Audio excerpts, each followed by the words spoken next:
welcome to your workshop. This is where you'll be conducting most of your work. Unfortunately, it's not very big, so it's limited to 3 students at a time. But you are welcome to grab any tool you need here, as long as it doesn't take much dust and it's not the biggest ones. And take it to your classroom, protect your bench in your classroom, put a piece of plexi or cardboard, or we have pieces of plywood, put it on your desk, and then you can conduct your work there. Make sure not to damage the desk when you're drilling and so on. So this workshop, the rules will be on the wall. Right now it disappeared, I don't know, but your teacher will put the poster with all the rules you need to respect here. But the most important one is not to be more than 3 because of lack of space. It's also to always wear goggles at all times. Even if you're not doing works, if somebody else is working on one of the power tools and a piece was to fly, you want to protect your eyes. Another thing you can do to protect yourself is if it's too loud, there are earmuffs on the side, and you can always wear gloves to protect your hands. So the most common used tool in this workshop is the drill bench, and it's very easy to use. However, you need to know a few basics. This drill press is equipped with a guard, and you might be hearing the clicking sound, but when it clicks, that's when it's ready to go. And if you push too hard, it clicks again, it won't work. So it has to be straight. It's adjustable with butterfly. You cannot see here. You can tighten, loosen, and increase and decrease it. The table here is also adjustable. I'll let you play with it to know how it works, but basically, you loosen in the back, and then you can put it up and down. And then you can lock it so it doesn't move.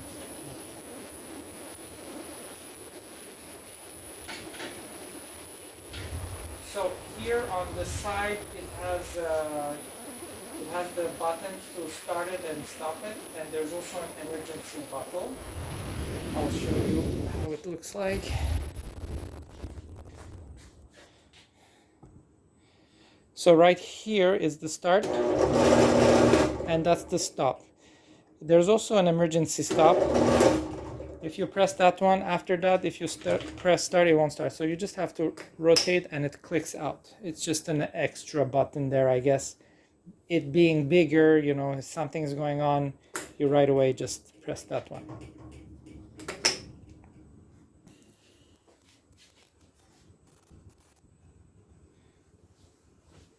So if you want to use this, what do you need? You need your drill bits. We have a lot, different sizes. So choose your drill bit, and then right over here, there's the chuck key. Please do not lose this. I put some red tape so it's easily visible, and I keep it here on the magnet.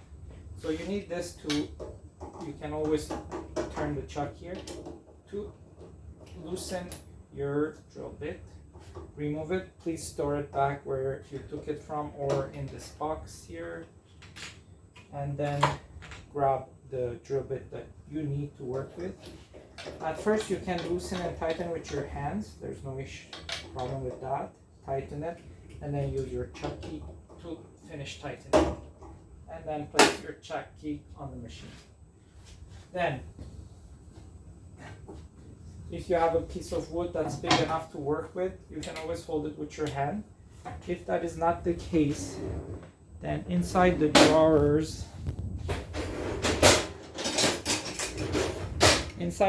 of the table, there are different sizes of clamps. Okay, these are the C clamps. You can always tighten, your piece of wood that you'll be using. If it's small, if it's big, if you don't feel safe holding it, just tighten it with the C clamp. And then that's it.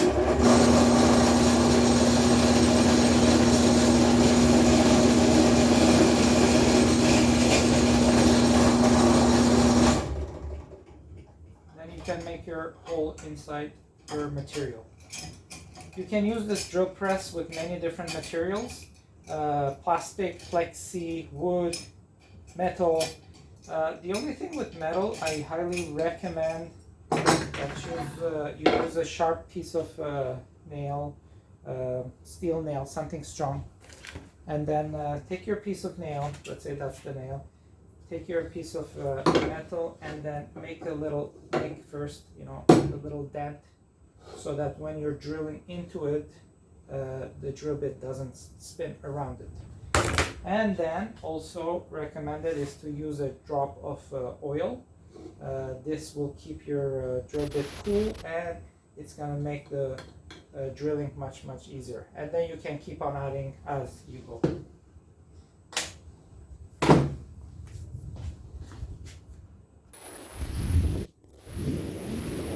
So that's how you work the drill bench. If this is busy, you can always borrow one of the battery handheld drills.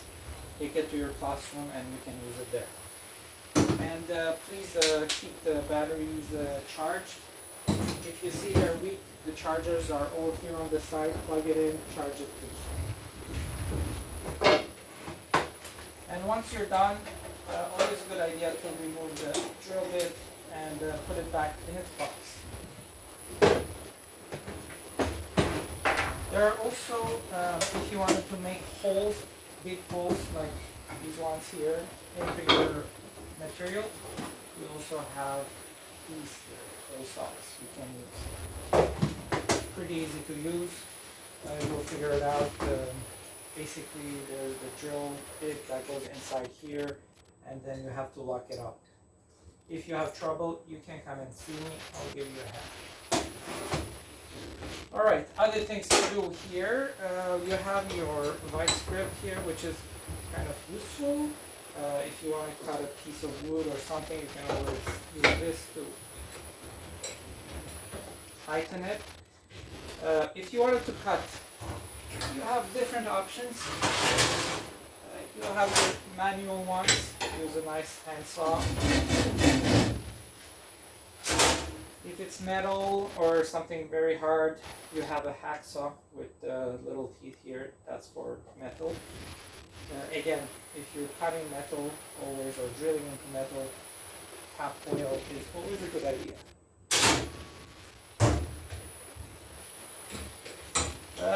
If you have bigger material to cut and it's going to take too long, mechanized is, if you go with the electric one, we have a beautiful jigsaw here.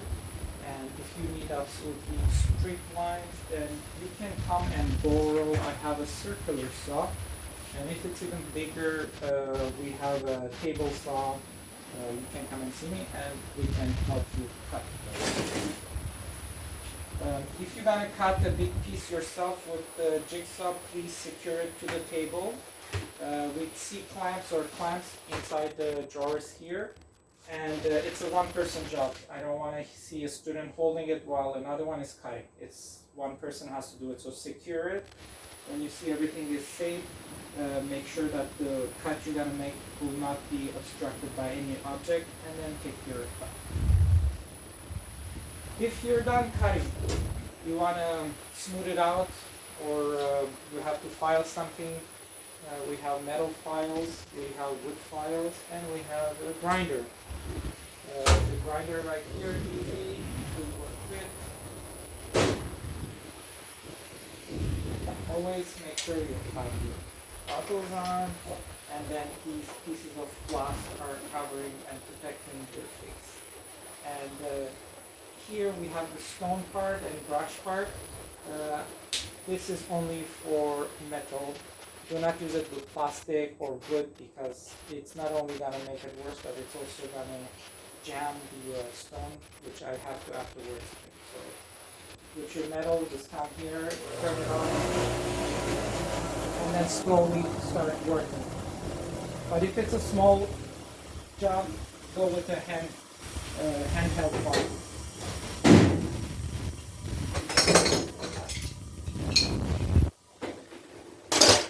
Now, if you need to do any gluing, there are many options for that. So here I have first the favorite is hot glue. So plug it in. You will have some glue sticks in your bins, and then you can work that out. You probably have done it in the past. I have contact cements you can borrow, and this is pretty good. It's very you can use it with pretty much a lot of things: plastic, vinyl, metal, tiles, leather, rubber. So this is pretty good. I also have JB Weld and 5-minute epoxy. JB Weld takes time to cure, so it's something you want to leave overnight. This will do. It's very strong.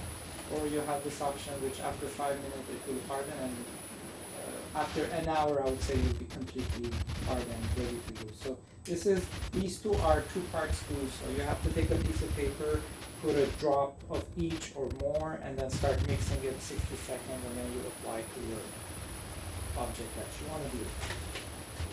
So these are glues. If you want to do electrical work, there's a bunch of wires here and connectors you can use. Right over here you have the wires. You have actually connectors. I'm not seeing it right now, but if you need any sort of connector, just come to the workshop and ask for it. I will have a bunch. Soldering is an important technique to learn.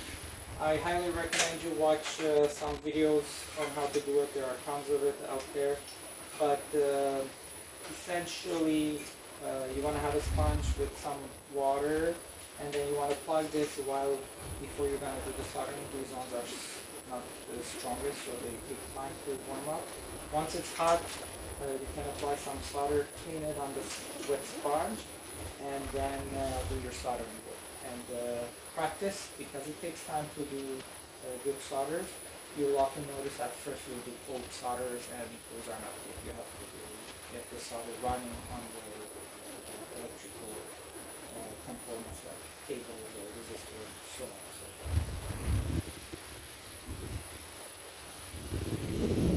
forth. I highly recommend you coming and exploring your workshop here. Just show you the first aid kit right here on the wall. If something happens, please use it. Little band-aids, disinfecting wipe, and so on. If there's something a bit more issue, please come and see us, the technicians in the physics department. We are first aid trained, so we can help you. After you're done working, please use the vacuum cleaner to suck the dust. And there's a broom here to clean up the floors. There will be air filter installed within the next couple of days. There will be a remote control that I'll probably stick it somewhere on the wall with a Velcro. If you're doing any sort of work that's making dust, like the grinder or jigsaw, which makes dust, please turn it on. It will filter the air. You'll have clean air to breathe. These are a bunch of your handheld tools you have here. The chargers, as I mentioned, right here. There are different chargers for different batteries. Please explore and figure out which ones they are. Over here you have a toolbox with a whole bunch of tools. And then you have your cabinets, which are clearly marked what's in there. There you go, you can see.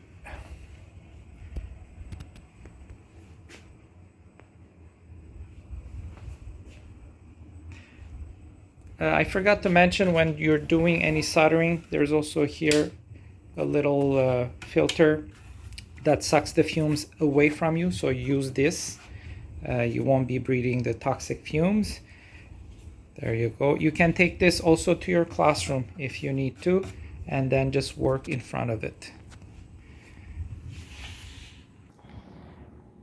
If you guys have any questions or need help, we're right here beside the service elevator, right over here, and you can come and ring our bell.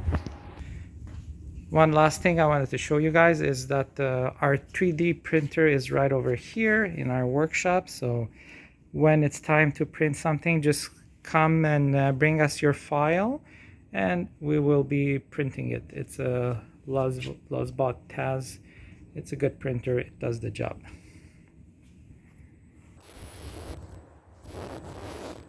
I hope this video was helpful, and if you guys need any components, any small parts that you can think of, like screws, nuts, bolts, washers, you know, anything that you can think of before going and buying it, please come and see us. We might have it because we have a whole bunch of stuff.